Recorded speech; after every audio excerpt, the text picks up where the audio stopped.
మాతృదేవోభవ, పితృదేవోభవ.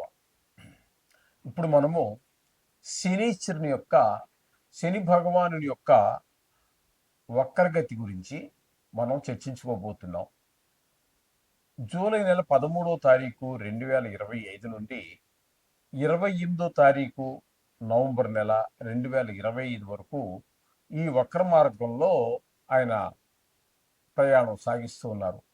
ఈ వక్ర మార్గంలో ప్రయాణించటం వలన ఏ ఏ రాశుల వారికి ఏ ఏ విధమైనటువంటి ఫలితాలు వస్తాయి అనేది సశాస్త్రీయమైన పద్ధతిలో మనం తెలుసుకునే ప్రయత్నం చేద్దాము. ఇందులో మిమ్మల్ని ఏదో భయభ్రాంతులు చేసేసి శని వక్రించేశాడు, మీకు ఈ రాశుల వాళ్ళకి చాలా భయంకరమైనటువంటి కష్టాలు వచ్చేస్తాయని చెప్పడం ఏమీ ఉండదు. మామూలుగానే ఉంటుంది. కాస్త కొద్ది ఇబ్బందులు ఉంటాయి, కాదంటలేదు. దానికోసం మిమ్మల్ని భయభ్రాంతులు చేసేసి మీ చేత వేలు లక్షలు ఖర్చు పెట్టించడం ఇదేది మా ఉద్దేశం కాదు. అలాగే కొన్ని రాశుల వారికి చాలా ఉపయోగకరంగా ఉంటుంది. అంత మాత్రం చేత మీకేదో బల్లబుద్ధి చెప్తున్నా, రాసి పెట్టుకో ఇలాగే జరుగుతుంది అని చెప్పే అంత ధైర్యం నేను చేయనండి. ఎందుకంటే మహానుభావుడు ఆ పరాశరులు వారే చెప్పలేదండి. మనకు జ్యోతిష్యాన్ని అందించినటువంటి పరాశరుల వారే నేను బల్లగుద్దుతా, రాసి పెట్టుకో, హరిహరాదులు వచ్చినా జరగబోయేది ఇదే, అంత మగాళ్ళు ఏం కాదండి మనం. అందుచేత అలాంటిది ఏమీ ఉండదండి. శాస్త్రం ఎంతవరకు చెప్పిందో అంతవరకు చెప్పడం జరుగుతుంది. ఇందులో నా పైత్యం కానీ నా కవిత్వం కానీ ఏమీ ఉండదు. మీకు శాస్త్రాన్ని అందించాలి అనే ఉద్దేశంతో మాత్రమే మేము ఈ ఛానల్ స్టార్ట్ చేయడం జరిగిందండి, ప్రారంభించడం జరిగింది. అదే మా ఉద్దేశం. మకర రాశి వారికి 13వ తారీఖు జూలై నెల 2025 నుండి 28వ తారీఖు నవంబర్ నెల 2025 వరకు శని భగవానుడు వక్రగతిలో సంచరిస్తున్న కారణంగా, నిజానికి మీనంలో ఉన్నప్పుడు తృతీయ స్థానం అవుతుంది, వక్రించి సంచరిస్తూ ఉన్నారు కాబట్టి ఆయన ఇప్పుడు 2వ స్థానంలో ఉన్నట్టుగానే మనకు ఫలితాలు ఇవ్వబోతున్నారు. ఈ మకరం వాళ్ళకి అంటే కుంభరాశిలో ఉన్నటువంటి ఫలితాలు ఇవ్వబోతున్నారు. ఇక్కడ ఈయన మంచి ఫలితాలు ఇవ్వబోతున్నారా, చెడ్డ ఫలితాలు ఇవ్వబోతున్నారా అనేది సశాస్త్రీయ పద్ధతిలో తెలుసుకునే ప్రయత్నం చేద్దాం. ఏదో మనకు తోచింది చెప్పటం, బల్లలు గుద్దటాలు, లేకపోతే బెంచీలు ఇరిచేయటాలు ఇవేమి వద్దండి. మనకి రాసి పెట్టేసుకోవడం, రాసి పెట్టుకుని ఎవరికి ఇస్తావు, ఎవరికి ఇచ్చుకుంటావు, ఇలాంటివి ఏమి వద్దండి. శాస్త్రం అంతవరకు చెప్పింది అంతవరకు చెప్పుకుందాం. చాలా చక్కటి ఫలితాలన్నీ వాళ్ళే చెప్పారు. మళ్ళీ మనం చెప్పేంత వాళ్ళతో సమానమైన వాళ్ళం కాదండి మనం చెప్పడానికి. వాళ్ళెవరండి? కొన్ని వేల సంవత్సరాలు జీవించినటువంటి మహానుభువులు, మహా సాక్షాత్తు భగవత్ స్వరూపులే వాళ్ళు. వాళ్ళు చెప్పడానికి సమర్థులు, మనం వాళ్ళు చెప్పింది చదవడానికి సమర్థులు, అంతే, అంతవరకే. అందుచేత నేను బల్లగుద్దేస్తాను, బెంచీలు ఇచ్చేస్తానంటే అవేం అవసరం లేదండి. మనం దీని ప్రకారం చెప్పుకుందాం వారు చెప్పినటువంటి విషయాన్ని. ద్వితీయ స్థానంలో ఉన్నప్పుడు శని భగవానుడు అంటే ఇప్పుడు మకర రాశి వారికి ఏ విధమైన ఫలితాలు ఇస్తాడనేది ఒకసారి తెలుసుకునేటువంటి ప్రయత్నం చేద్దాం. సదా క్లేశం వృధా వైరం సతతం కార్యనాశనం సంచార సృజన ద్వేషం పాపచింతాం ధనేశనౌ అంటే ధనే అంటే ధనస్థానంలో 2వ స్థానాన్ని ధనస్థానం అని అంటారు. అక్కడ కనుక శని భగవానుడు ఉన్నట్టయితే సదా క్లేశం, ఈయన ఇక్కడ ఎన్ని రోజులు ఉంటే అన్ని రోజులు కూడా క్లేశం అంటే కష్టాలే ఉంటాయి. అలాగే వృధా వైరం, గొడవ ఎందుకు వస్తుందో తెలియదు. వృధా, అసలు కారణం ఏమి ఉండదు అక్కడ. మనం తప్పు మాట్లాడి ఉండవు, ఆయన తప్పు మాట్లాడి ఉండడు, కానీ మనం చెప్పిన దాన్ని ఆయన తప్పుగా అర్థం చేసుకుంటాడు. మన టైం బాగాలేదు కాబట్టి, శని భగవానుడు బాగాలేడు కాబట్టి ఆయన తప్పుగా అర్థం చేసుకుంటాడు మనం బాగా మాట్లాడినా. లేకపోతే ఆయన మాట్లాడాడు బాగానే మాట్లాడాడు, మనకు తప్పుగా అర్థం అవుతుంది, మనం పెట్టుకుంటాం గొడవ. అంచేత ఆ విధంగా వృధా కలహం అంటే అనవసరంగా గొడవలు జరుగుతూ ఉంటాయి. అలాగే సతతం కార్యనాశనం, మనం ఎప్పుడు కూడా మీరు ఏ పనైనా ప్రారంభించండి, ఈయన ఇక్కడ 2వ స్థానంలో అంటే శని భగవానుడు 2వ స్థానంలో సంచరించే కాలంలో మనకి సత్వం కార్యనాశనం, మొత్తం ఏ పని మొదలుపెట్టు అది విజయవంతం కానేరదు, అంతేనండి. అంచేత అక్కడ ఏ పని పూర్తి కాదని అర్థమైపోతుంది మనకి ఇక్కడ. అలా చెడిపోతూ ఉంటుంది. సంచారం, సంచార సంచార అంటే ఊరికే తిరుగుతూ ఉంటాం, ఏదో ఉంటుంది బుర్రలో, ఏదో ఉంటుంది, అక్కడికి వెళ్తే ఆ పని అయిపోతుంది. వెళ్ళావు దారి కోసం తప్పితే నీకు ఆ పని కాదు, అలా వృధాగా నీకు తిరగడం జరుగుతూ ఉంటుంది. స్వజన ద్వేషం, మన సొంత మనుషులే మనకి ద్వేషం, మనతోటి విరోధం వస్తూ ఉంటుందండి. ఈ విధంగా ఉంటుంది. పాపచింత, అన్ని ఆలోచనలన్నీ కూడా పాపపు ఆలోచనలే. ఒక మంచి పని చేద్దాం, వాడికి ఉపయోగపడదాం అనేం లేదు. వాడిని ఎలా గిల్లుదాం, వాడిని ఎలాగా ఒక ఇబ్బందులు పెడదాం, ఇలాంటి పాపచింతన, మంచి ఆలోచన రాదండి. వాడిని ఎలా ఇబ్బంది పెట్టాలి, వాడిని ఎలా కష్టపెట్టాలి అనేటటువంటి ఎదటివారు ఎవరైనా సరే ఈ విధమైనటువంటి ఆలోచనలే వస్తూ ఉంటాయి ఈ ధనస్థానంలో కనుక శని భగవానుడు సంచరించే కాలంలో.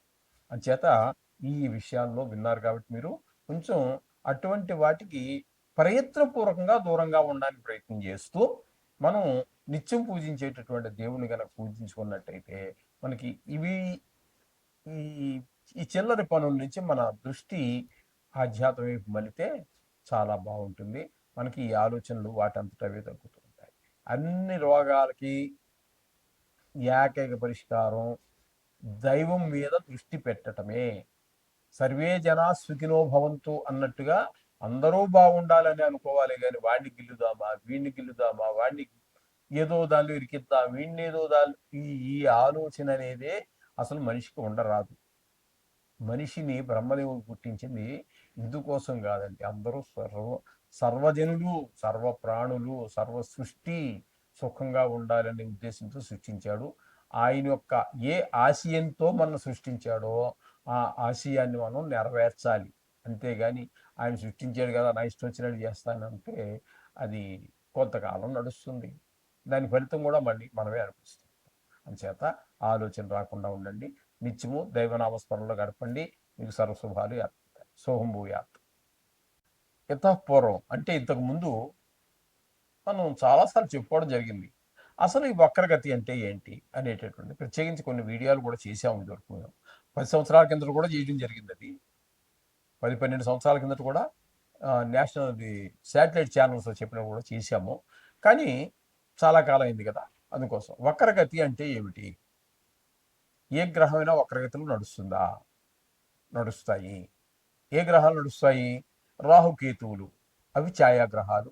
అవి ఎప్పుడూ కూడా వక్రగతిలోనే, అంటే యాంటీ క్లాక్ వైజ్, అంటే గడియారం ఇలా కదా తిరుగుతుంది. యాంటీ క్లాక్ వైజ్ అంటే ఇలా అపసవ్యంగా తిరిగేదాన్ని యాంటీ క్లాక్ వైజ్ అంటాము. అవి ఎప్పుడూ సవ్యంగా నడపండి రాహుకేతువులు. అర్థమైందండి? రాహుకేతువులు ఎప్పుడు ఇంచుమించుగా మనం భయపెడుతూనే ఉంటాయి, బాధ పెడుతూనే ఉంటాయి. మామూలుగా కొన్ని ప్రదేశాలు వాటికి మంచిగా ఉన్నాయనుకోండి, లేదని కాదు. అలా 2 గ్రహాలు మాత్రం ఎప్పుడూ వ్యతిరేక దిశలోనే తిరుగుతూ ఉంటాయి. ఇకపోతే నవగ్రహాల్లో రాహు కేతువు తీసేస్తే ఇంకా ఉన్నవి 7 గ్రహాలు. ఈ 7 గ్రహాలలో సూర్యుడు చంద్రుడు ఎప్పుడూ కూడా వ్యతిరేక దిశలో ప్రయాణం చేయరు. ప్రపంచం తలకిందులైపోతుంది అలా నడిస్తే వాళ్ళిద్దరూ. అందుచేత సూర్యుడికి చంద్రుడికి రిట్రాగ్రేషన్ అంటే వ్యతిరేక దిశలో ప్రయాణం చేయడం అనేది లేదు. ఇక రాహుకేతువులు చెప్పుకున్నాము, సూర్యచంద్రులు చెప్పుకున్నాం. ఇంకా ఉన్నటువంటివి 5 గ్రహాలు. అవేంటి? కేతువు కాదు, కుజుడు, బుధుడు, గురుడు, శుక్రుడు, శని. ఈ 5 గ్రహాలే మనకి ఎప్పుడు వక్రగతి అనేటటువంటి ప్రాప్తిస్తూ ఉంటాయి. వీటిలో కూడా చాలా రకాలు ఉన్నాయనుకోండి. వీటిలో కూడా చాలా, కుజుడు ఉన్నాడు అనుకోండి, ఎక్కువగా స్తంభిస్తూ ఉంటాడు. ఆయన ఎక్కువ కాలం ఉండాల్సిన సమయం కన్నా ఎక్కువ కాలం అక్కడ 2-3 గళ్ళల్లోనే ముందుకి వెనక్కి తిరుగుతూ ఉంటాడు. అది దాని స్తంభన అని చెప్తూ ఉంటాం. అలాగే గురువును మనం తీసుకున్నట్టయితే ఆయనకి కొన్నిసార్లు వక్రం ఉంటుంది, కొన్నిసార్లు అతిచారం ఉంటుంది. అంటే ఉండవలసినటువంటి జాగా నుంచి వెనక్కి రావడం అనేది వక్రగతి అని చెప్పుకున్నాం. అతిచారం అంటే ముందుకు వెళ్ళవలసినటువంటిది ఒక గడి నుంచి ఇంకో గడికి కూడా వెళ్ళిపోతుంటాడు, 2 గడికి కూడా అవతలకు వెళ్ళిపోయే అవకాశం ఉంటుంది ఆ సమయంలో. ఆ విధంగా గురువు యొక్క సంచారం అతిచారం కూడా ఉంటూ ఉంటుంది. ఇకపోతే బుధుడు అనేటటువంటి గ్రహం ఏదైతే ఉందో ఆయన ఆయన ఓర్బిట్ కూడా, అంటే ఆయన కక్ష్య, ఆయన తిరిగేటటువంటి కక్ష్య కూడా సూర్యుడికి చాలా దగ్గరగా ఉంటుంది కాబట్టి అదే టైం ఇంచుమించుగా సూర్యుడికి ఒక నెల రోజులు తీసుకుంటే ఈయన కూడా ఇంచుమించుగా అదే టైం తీసుకుంటుంది నెలంతా తిరగటానికి. కాబట్టి ఒక ఈ 12 రాసుల్లో 4 రాసుల్లో ఇద్దరు కలిసే ప్రయాణం చేస్తారు, బుధుడు రవి. 4 రాసుల్లో రవి ముందుంటాడు, ఒక్క గడి వెనకాల బుధుడు ఉంటాడు.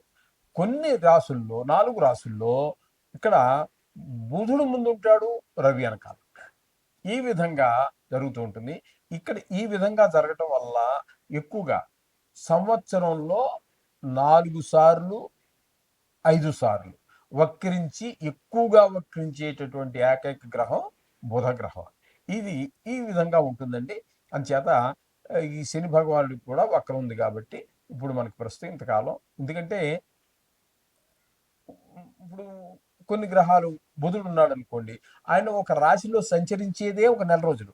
ఆయన వక్రం ఎన్నాళ్ళు ఉంటుందండి? చాలా కొద్ది కొద్ది కాలం పాటే ఉంటుంది, నెల లోపే ఉంటుంది. ఇప్పుడు శని భగవాన్ ఉన్నాడు అనుకోండి, అన్నిటికంటే ఎక్కువ కాలం శని చరుడు మిల్లుగా నడిచేటటువంటి వాడు కాబట్టి 2.5 సంవత్సరాలు ఒకే రాశిలో సంచరిస్తాడు కాబట్టి ఈయన వక్రం కూడా ఇక్కడ మనకి ఇప్పుడు ఈ పీరియడ్లో, ఈ సమయంలో ఈయనకి మనకి 138 రోజులు 137 రోజుల పాటు వక్రగతిలోనే సంచరించడం జరుగుతుంది. అంటే వారి మహాదశని బట్టి అక్కడ ఆ వక్రించి ఉండేటటువంటి సమయం కూడా నిర్ధారణ జరుగుతూ ఉంటుంది అనమాట. ఇప్పుడు అర్థమైందని అనుకుంటాను. ఇది ఇంతవరకు చాలండి. మీరు అంటే మీ చిన్న డౌట్ తీర్చడానికే కానీ మీరు జ్యోతిష్యం నేర్చుకోవాలనే ఉద్దేశం కాదు కదా. వక్రము అంటే ఏంటి అనేటటువంటి ఒక అనుమానం వచ్చేటటువంటి వారి యొక్క ఆ అనుమానాన్ని నివృత్తి చేయడం కోసం చెప్పడం జరిగింది. ఇప్పుడు అదే ఈ జ్యోతిష్యాన్ని నేర్చుకోవాలి అనుకున్నటువంటి వారికి చెప్పేది చాలా కాలం. ఈ వక్రాన్ని గురించే 15 రోజులు, 20 రోజులు, 30 రోజులు చెప్పాల్సి వస్తుందండి. చెప్తే కానీ వాళ్ళకి ఎక్కదండి. మనం చెప్పుకుంటూ పోతాం, తెలిసిన వాడు చెప్పుకుంటూ పోతాడు. కానీ నేర్చుకోవాలనుకున్న వాడికి అక్కడ మెదడులో నాటుకుపోవాలి కాబట్టి అక్కడ చాలా టైం తీసుకుంటాం. చేత ఇప్పుడు మీకు అర్థమైందని అనుకుంటాను. ఇంకా అర్థం కాకపోయినా ఇంకా అంతకంటే ఎక్కువ ఆలోచించకండి మీరు. అంటే వక్రగతి ఉన్నది అని చెప్తే తెలుసుకుంటే మీకు చాలు. శుభం భూయాత్.